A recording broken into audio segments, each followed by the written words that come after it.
journal Patrick Cohen. À la une ce matin, un service d'urgence, le SMUR de Voiron dans l'Isère, fermé une journée, faute de médecins.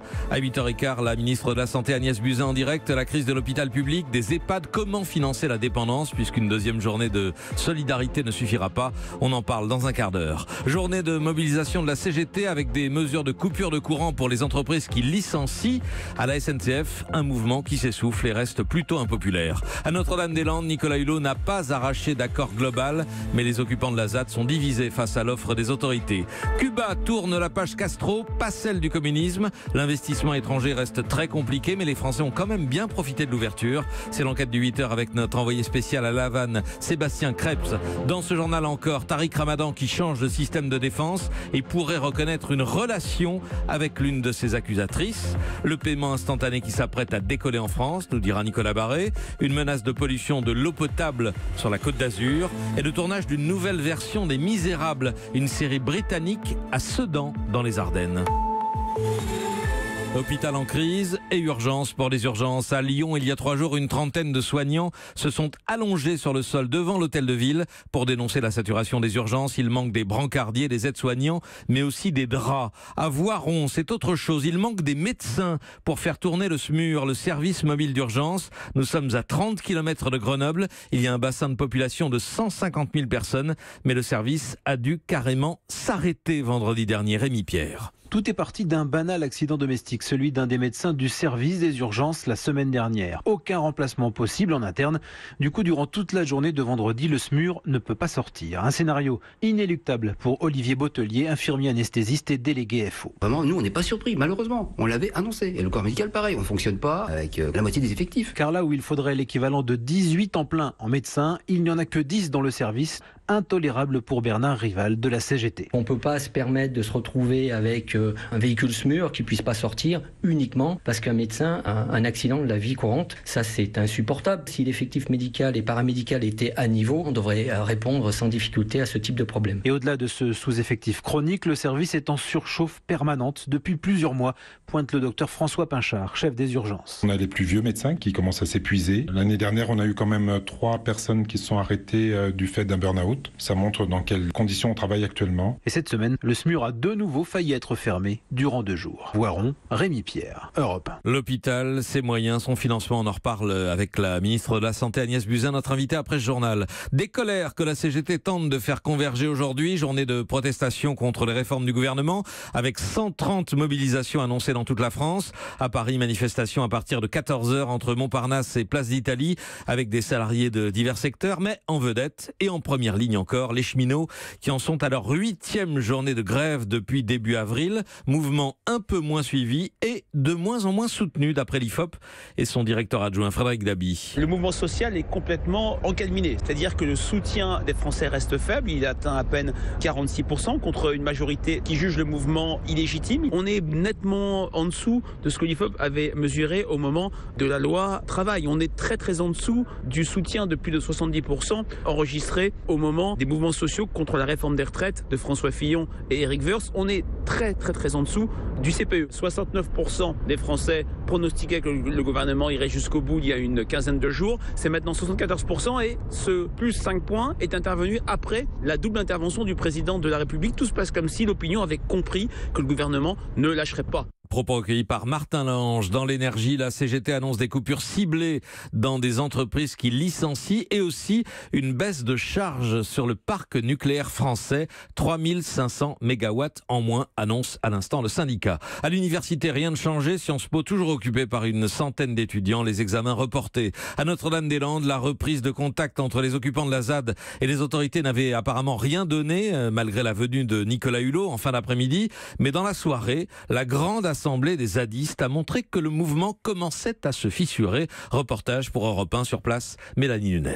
L'assemblée a tourné à la foire d'empoigne. D'un côté, les plus modérés, les historiques pacifistes, ceux qui ont rencontré Nicolas Hulot et la préfète, ceux qui, en sortant de cette réunion, n'étaient pas franchement à l'aise. On ne communiquera rien de plus. Il n'y a pas d'autres commentaires. Car certains pourraient accepter l'offre du gouvernement, inscrire des prête-noms sur ces formulaires.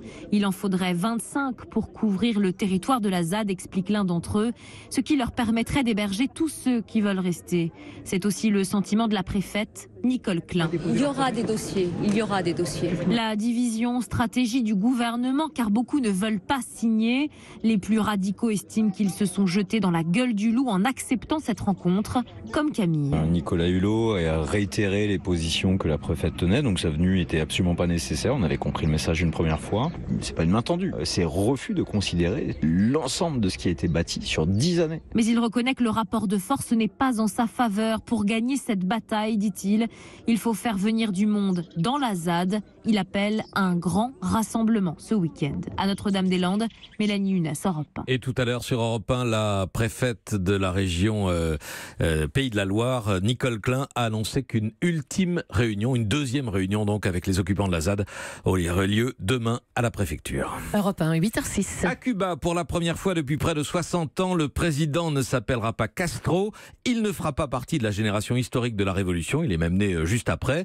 Il ne sera pas premier secrétaire du Parti communiste et il ne portera pas d'uniforme militaire. C'est donc un moment d'histoire tout à l'heure, vers 15h, heure française. Le dauphin désigné, Miguel Díaz-Canel, 57 ans, sera confirmé comme successeur de Raúl Castro, 86 ans. Changement d'incarnation, mais pas de ligne politique. Il s'agit de poursuivre ce que Raúl a appelé l'actualisation du modèle socialiste, c'est-à-dire une lente ouverture à l'initiative privée et à l'investissement étranger. La France en a-t-elle profité? C'est l'enquête de 8h.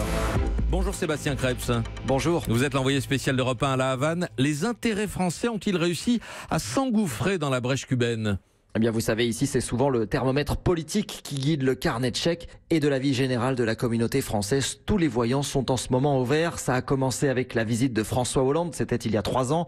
Puis l'accueil à Paris de Raoul, avec dans la foulée toute une série de contrats pour de grands groupes français comme Bouygues, qui construit une vingtaine d'hôtels et va rénover l'aéroport, qui sera géré par Aéroport de Paris. Accor aura son Sofitel à La Havane et la SNCF bataille pour récupérer la rénovation du ferroviaire. Il y a aussi l'énergie, les télécoms avec une concurrence très vive, notamment des Chinois et des Russes qui ont fait un retour très remarqué sur l'île. Tout cela, ce sont les grands projets d'État, les infrastructures. Pour les plus petits, les entreprises privées, est-ce que l'ouverture promise, Sébastien, a eu lieu ? Eh bien, les investisseurs ont plutôt tendance à sourire quand on leur parle d'ouverture parce que cela n'a jamais dépassé le stade du fantasme. Cuba reste Cuba et il est toujours très compliqué d'y mettre le pied et d'y faire des affaires. Votre seul client ici, ça ne peut être que l'État, acheteur unique avec toute la lourdeur administrative qui va avec. Jean-Christophe Galland travaille pour les cafés Malongo. Parfois, c'est décourageant parce qu'on ne comprend pas tout le système où ça bloque. Depuis 10 ans, on n'a pas senti vraiment de changement dans les règles. Tout est très long, tout simplement ouvrir un compte bancaire prend plusieurs mois. On a vu plus d'entreprises françaises, mais il y en a peu qui ont eu vraiment du succès. Il faut de la patience. Les entrepreneurs se voient aussi imposer des délais de paiement à rallonge jusqu'à 2 ans parfois. Il faut avoir les épaules et les nerfs solides, disent-ils. Résultat, beaucoup de monde est venu voir et l'engouement est un peu retombé. Et il faut compter aussi avec l'embargo américain réaffirmé par Donald Trump. C'est aussi un handicap ? Oui, et pas des moindres. Le gros souci des investisseurs, c'est de trouver une banque qui accepte leurs échanges avec Cuba. Plus aucune Française ne prend le risque face aux menaces de sanctions américaines. Pierre Hervé préside Industrie Bois. Il vend ici des charpentes. C'est devenu une catastrophe. Il y a des banques qui autorisaient le transfert qui se sont repliées déjà là depuis le mois dernier. Le nouveau président américain a resserré la vis. Ils ne peuvent plus faire de transactions, ils peuvent faire des virements vers Cuba, ils ne peuvent pas. Les banques ont peur de travailler avec Cuba, ils nous ferment les comptes. C'est quelque chose de catastrophique. Alors il faut chercher des partenaires, des intermédiaires. C'est un parcours du combattant, mais ceux qui ont un pied ici restent persuadés qu'ils ont un coup d'avance et que l'ouverture réelle cette fois ne tient plus qu'à quelques années. Sébastien Krebs, l'envoyé spécial d'Europe 1 à Cuba pour l'enquête du 8h. Merci beaucoup. Europe 1, 8h09. Un changement de système de défense. Tariq Ramadan change son argumentaire. Le prédicateur accusé de viol par 3 femmes en France niait jusqu'ici toute relation avec les plaignantes. Ce n'est plus le cas. Salomé Legrand devant son avocat et sans doute bientôt devant les juges. Ramadan reconnaît avoir entretenu une relation avec la 3e femme dont Europe 1 vous a révélé la plainte. Et oui, jusqu'à présent, Tariq Ramadan nie toute relation extra-conjugale, mais avec sa plainte, Marie a fourni des centaines d'échanges très crus et sexuels entre elle et l'islamologue. Sa défense n'était plus tenable. Il reconnaît donc avoir entretenu une relation avec cette femme. C'est son avocat qui nous le confirme, mais il précise tout de suite, ça n'est pas la relation qu'elle décrit avec menaces, chantage et violence. En revanche, Tariq Ramadan continue de nier tout contact physique avec les 2 premières plaignantes. Son avocat pointe même plusieurs incohérences dans leurs témoignages. Pour Enda Ayari, par exemple, exemple, la chambre d'hôtel ne correspondrait pas à sa description. L'une de ses amies, entendue par les policiers, l'a décrite non pas sous le choc, mais épanouie le lendemain des faits. Concernant la deuxième plainte, maître Emmanuel Marcini évoque des témoins qu'on ne retrouve pas, mais aussi un cliché qu'il a fourni au juge la semaine dernière. Une photo nous a été communiquée de la conférence du 9 octobre.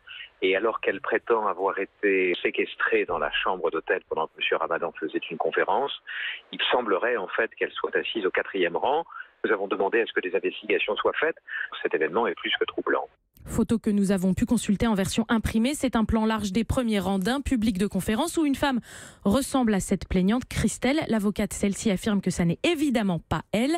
Mais c'est sur la base de ces éléments qu'une nouvelle demande de remise en liberté de Tariq Ramadan va être déposée aujourd'hui ou demain. Salomé Legrand du service police-justice d'Europe 1. Tariq Ramadan, dont une expertise médicale a confirmé qu'il souffrait de sclérose en plaques. Mais selon les médecins, il peut être soigné en prison. Sur la Côte d'Azur, l'eau potable de 200 000 consommateurs sous la menace d'une vaste pollution dans la vallée de la Roya, et cela à cause de gravats stockés sur un site du chantier du tunnel de Tente, des dizaines de tonnes de gypse et d'anhydrite qui se seraient désagrégées au contact de l'eau de pluie. Ni ce matin, le journal fait parler des experts très alarmistes. La préfecture qui a effectué les tests ne parle pas de pollution, mais le procureur se dit prêt à ouvrir une enquête. Frédéric Michel, vous êtes en direct de Menton pour Europe 1. Effectivement, Patrick, d'ailleurs ici depuis des mois, les habitants et leurs élus s'interrogent sur la conduite du chantier. Le projet est à l'arrêt depuis cet été suite à un vaste scandale financier. Et pendant ce temps, ces 2 tas de gravats sont toujours à l'air libre, dominant les vallons voisins. Le maire de Menton va réunir ses collègues de la Riviera française et de Vintimille pour saisir la justice. Jean-Claude Guibal. Nous sommes disposés à déposer plainte. Le jeu n'est pas d'affoler les populations non plus. Il faut faire en sorte que toutes les mesures soient prises pour qu'il n'y ait pas le moindre risque. Mais en même temps, on ne va pas donner l'impression aux populations qu'elles sont menacées d'une bande écologique. La préfecture, qui connaissait l'existence illégale de ces tonnes de gravats, assure qu'il n'y a aucun danger. Hier, des experts ont été envoyés sur place à Menton.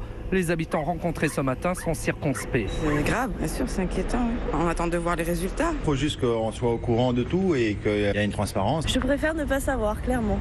Je continuerai à boire de l'eau puisque j'ai besoin de boire de l'eau tous les jours.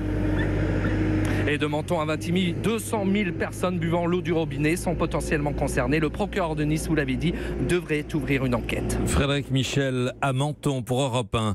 Nicolas Barret des Échos, vous nous parlez maintenant d'une révolution qui arrive dans la manière de régler ses achats avec des smartphones qui font porte-monnaie, carte de crédit ou chéquier. Voilà, cette révolution, c'est celle du paiement instantané. Alors, je ne parle pas du paiement sans contact avec une carte de crédit, ça va beaucoup plus loin.